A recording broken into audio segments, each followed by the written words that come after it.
place. Donc nous œuvrons et nous travaillons dans le cadre de ces mécanismes, mais nous sommes aussi conscients du besoin de les rendre les plus efficaces possibles. Je dis toujours, une réunion, ce n'est pas un résultat, n'est-ce pas? Donc il ne s'agit pas de mettre en place des mécanismes qui ont des réunions après réunion, il s'agit de mettre en place des mécanismes qui servent justement, qui contribuent à la mise en œuvre concrète de l'accord. Et nous allons continuer à œuvrer à travers ces mécanismes pour une plus grande redevabilité. Qu'est-ce que cela veut dire concrètement? Cela veut dire que nous allons aussi insister justement sur le cessez-le-feu, et je pense que ça c'est une attente tout à fait légitime de notre population. Nous allons insister sur la mise en œuvre concomitante du CONOPS, ça veut dire nos efforts pour neutraliser les FDLR, mais aussi de manière simultanée le retrait des troupes rwandaises. C'est à cela qu'on peut s'attendre. Évidemment, je ne veux pas entrer dans tous les détails, si vous voulez, de l'accord, mais je pense que ce sont les éléments les plus saillants qui vont évidemment dominer aussi nos démarches et nos efforts pour voir comment se traduire en action concrète cet accord. Non directement traité comme une priorité dans les accords de Washington, signé entre la République démocratique du Congo et le Rwanda sous les auspices des États-Unis. La question de la rébellion de l'AFC M23, soutenue par Kigali, et contrôle de larges zones du Nord Kivu et du Sud Kivu, est prise à charge dans le cadre du processus de Doha sous l'égide de l'État du Qatar. Interrogé sur la possibilité que l'AFC M23 ne respecte pas les engagements liés au processus de Washington, notamment la cessation des hostilités, la ministre d'État, ministre des Affaires étrangères et de la coopération internationale, Thérèse Kaikwamba Wagner, estime que tel récit serait révélateur. La chef de la diplomatie congolaise a par ailleurs souligné que les initiatives diplomatiques à court interdisent aux États impliqués de soutenir des groupes armés. Chers téléspectateurs, je vous propose de suivre Thérèse Kaikwamba Wagner. Je pense que nous avons franchi une étape, mais le devoir accompli, nous sommes très conscients de son envergure et nous savons que nous ne serons satisfaits que quand nous serons réunis avec nos frères et sœurs, nos compatriotes qui sont à l'est de la République démocratique du Congo, dans des zones sous occupation. Donc je peux dire que j'ai un sentiment d'avoir franchi une étape aujourd'hui, comme nous en avons franchi beaucoup d'autres que vous venez d'énumérer, mais la satisfaction, elle n'est pas encore là parce que nous connaissons la réalité qui prévaut, et puis aussi en tant que membre du gouvernement, on n'est jamais satisfait. Nous sommes au service de notre population, nous savons que les besoins mais aussi les attentes sont énormes, et donc nous travaillons toujours et nous allons continuer à travailler. Je ne pense pas qu'on puisse s'offrir le luxe d'être satisfait quand on est au service de la population. Vous avez été à nouveau dans les bureaux ovales du président américain Donald Trump. Ce n'est pas la première fois. Le 27 juin dernier, vous y étiez. Cette fois-ci, vous avez accompagné le président de la République, Félix-Antoine Tshisekedi Tshilombo, dans cette rencontre bilatérale d'abord, avant cette trilatérale. À quoi la population congolaise devra-t-elle s'attendre après la signature de cet accord ? Alors, la population congolaise peut s'attendre à ce que, évidemment, son gouvernement reste engagé vis-à-vis de cet accord. Donc, le président de la République l'a signé justement, et donc de cette manière manifeste sa volonté, sa disponibilité à ne ménager aucun effort pour s'assurer de la mise en œuvre des responsabilités qui nous incombent. Et là, la population congolaise peut en être sûre, mais elle peut aussi être sûre du fait que nous allons insister sur la mise en œuvre entière et complète de tous les éléments de cet accord. Donc pas seulement les éléments qui nous engagent nous, mais ceux qui engagent aussi les autres parties. Et je voudrais juste revenir sur un point important que vous avez évoqué au début, quand vous avez parlé de la signature de l'accord par le président de la République démocratique du Congo et le président du Rwanda. Il faut aussi rappeler que c'est un accord qui a été signé plutôt par 3 chefs d'État, à savoir celui de la République démocratique du Congo, celui du Rwanda, mais aussi celui des États-Unis d'Amérique. Le président américain, c'est juste celui de la médiation. Mais justement. Et donc, à chaque interlocuteur, à chaque signataire de cet accord incombe certaines responsabilités. Et c'est pour cela que je dis, nous allons assumer pleinement les responsabilités, les engagements auxquels que nous avons pris. Mais nous allons rappeler les uns et les autres aussi de leur rôle à jouer. Et le rôle d'une médiation n'est surtout pas à sous-estimer dans cette situation. Donc nous allons aussi peser de notre poids pour nous assurer que l'intégralité de l'accord soit mise en œuvre. Donc la population congolaise peut s'attendre à cela. Qu'est-ce que cela veut dire concrètement? Cela veut dire que nous allons aussi insister justement sur le cessez-le-feu. Et je pense que ça, c'est une attente tout à fait légitime de notre population.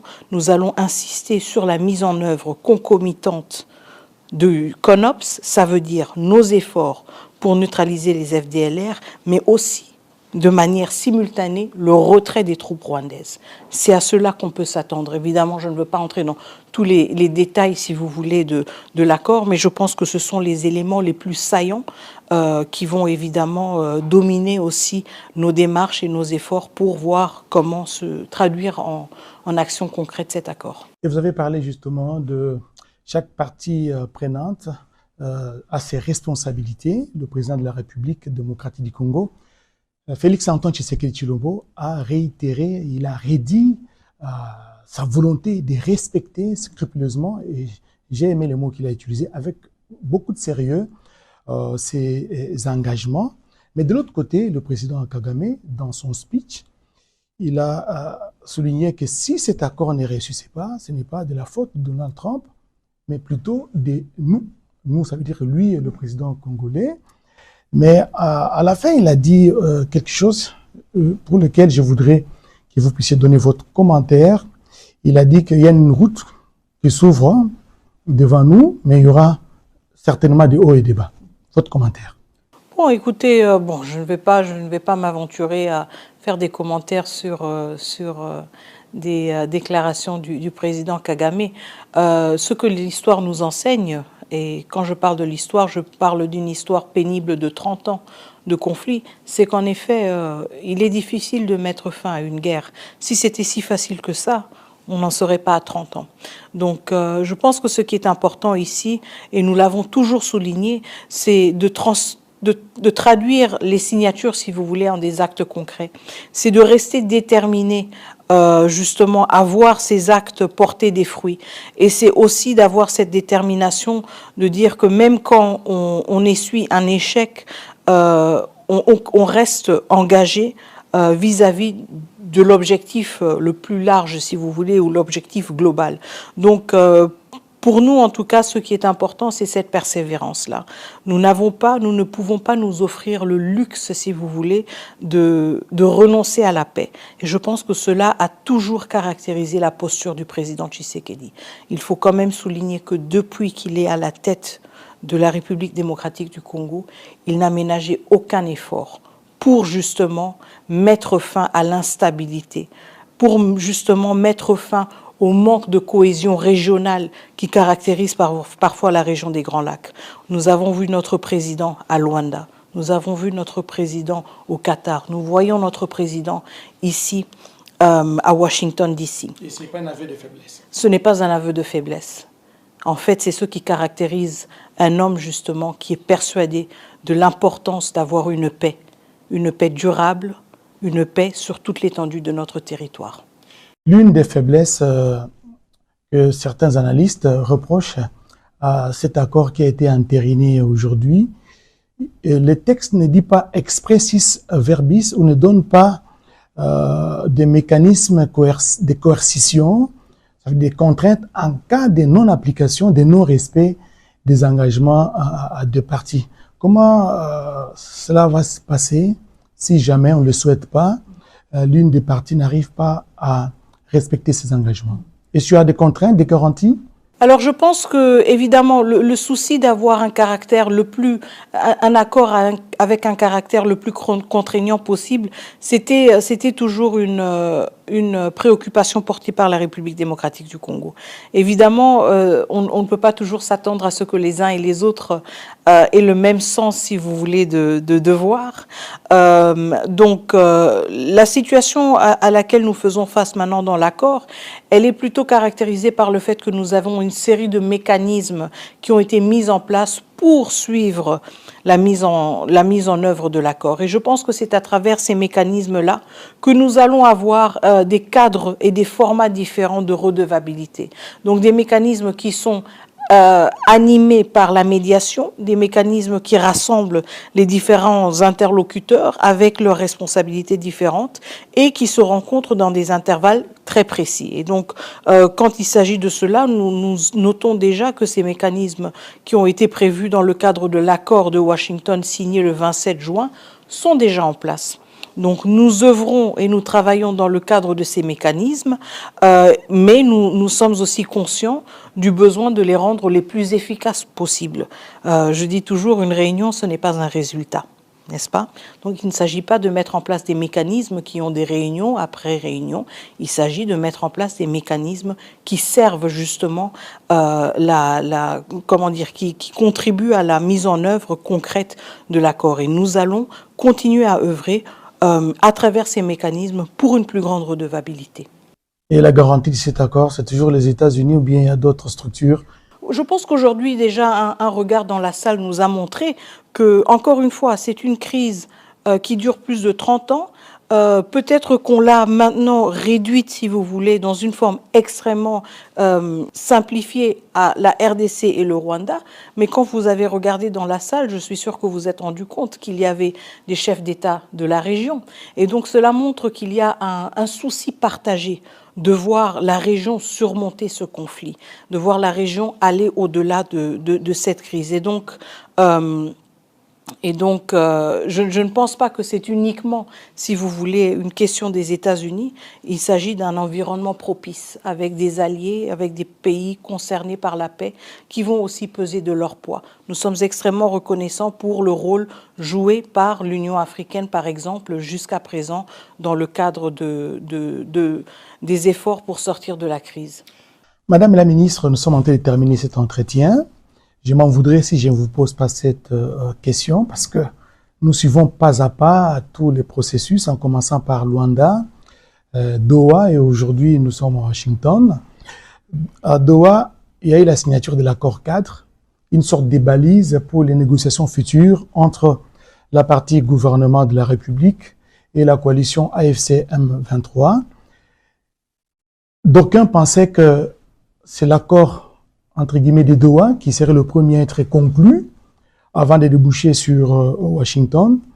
Je voudrais savoir, avec l'entérinement de l'accord de paix économique signé ce 4 décembre 2025 à Washington, c'est plutôt un alignement ou encore l'accord cadre de Doha, il est complètement absorbé par celui de Washington. Et pour ne pas reprendre les termes du ministre de la Communication et des Médias, qui parle de père et fils.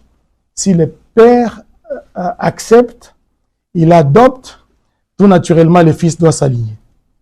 Alors, je pense en effet qu'il s'agit d'un alignement, une complémentarité entre deux instruments qui sont le fruit de deux processus parallèles, mais qui se renforcent mutuellement.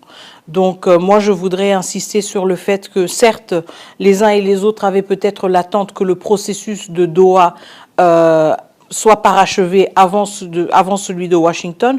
Je pense que ce qui est l'essentiel ici, est justement de voir ces deux processus atteindre leurs objectifs respectifs et justement voir comment les deux processus sont alignés les uns aux autres et je pense que c'est le cas. Et se complètent mutuellement. Les habitants des Goma, Bukavu, donc des zones occupées par la coalition AFC M23, qui bénéficie d'ailleurs du soutien du Rwanda, tous les rapports des Nations Unies, des experts des Nations Unies l'ont démontré clairement. Madame la ministre, il y a beaucoup d'attentes. Cet accord qui a été entériné aujourd'hui a suscité beaucoup d'attentes et d'espoir au sein de cette population. Est-ce que vous avez un message particulier à adresser à ces populations résilientes qui n'attendent que la réunification du pays, les retours de la paix dans la région et dans la partie orientale de la RDC? Vous avez dit un mot très important, une population résiliente. Et je pense que le premier message que nous avons, c'est un message d'un profond respect. Un profond respect vis-à-vis de nos compatriotes qui vivent et traversent des moments extrêmement pénibles, mais qui le font avec dignité, avec courage et avec résilience. Donc tout d'abord, nous exprimons notre respect. Nous exprimons aussi notre compassion, notre empathie pour toutes ces souffrances que ces populations sont en train de traverser, et ce, dans une situation où nous, en tant que gouvernement, voudrions être plus proches d'eux.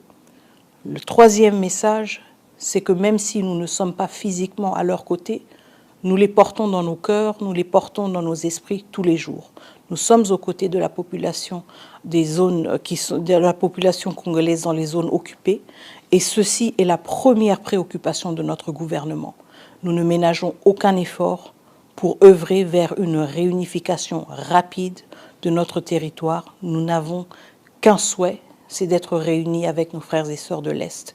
Et je vous dis que ce jour, chaque jour, nous nous en rapprochons de plus en plus.